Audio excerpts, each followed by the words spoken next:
Hi everyone, thanks for dropping by my YouTube channel today and checking out this video of the final test of Thomas's Breckwell brand analog pellet stove controller. This is a controller that Thomas sent to me because he was having a couple of issues with it. One is that the Auger drive would not consistently work, and second, if you happen to tap on the controller anywheres, sometimes the green light at the top here would disappear, would go off. So I received the controller, I've performed troubleshooting on it, and I believe I've repaired all the issues with it. So we're ready to do some final testing.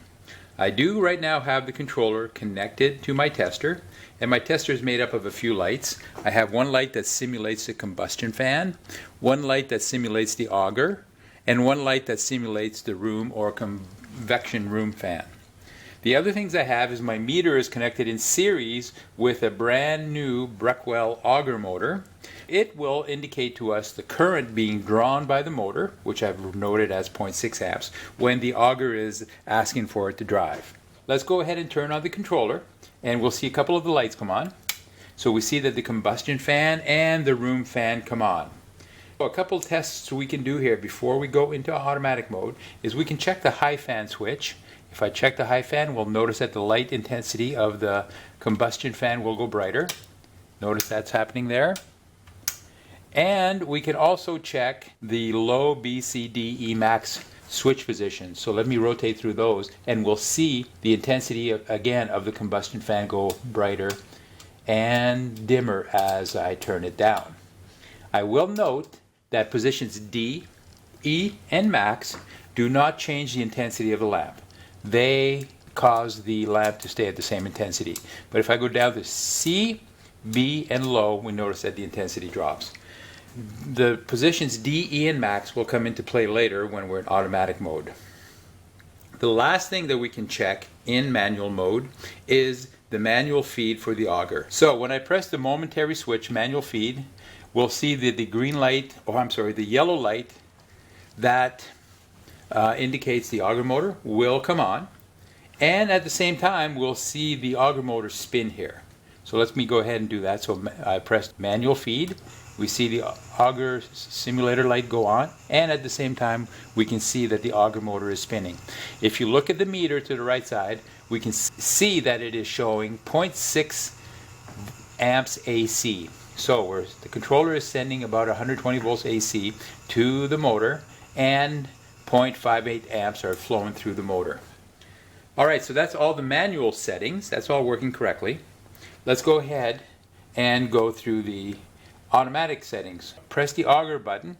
We'll notice that the green light at the top comes on.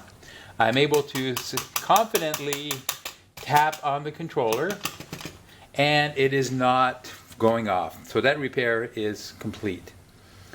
The next thing I'm going to do is we're going to wait here and we'll see the auger light should come on its own. And at the same time when that comes on, we'll see the auger motor itself spin. You notice it was a very short period of time there. So I'm going to increase the duty cycle to max, and that will make the auger stay on longer, and we'll be able to see this spin and the current through the motor at 0.6 amps again. Notice the difference there. So if I go back to low, we'll see that the duty cycle is very small. The auger will drive for just a brief moment. Unfortunately, there isn't a hole above the word pellet here for us to see the green LED on the bottom side come on when the auger drive comes on. But it is there and it is functional. So let me go back up to max. That increases our intensity and it will make the auger stay on longer. The duty cycle will also be slightly less, so it'll take less time for it to come on. But notice how it's on much longer now. So there we are, Thomas. Your controller is fully functional. As I have been with a few other controllers in the past here, we'll include a couple of spare parts with return of this item, so look for those in the box.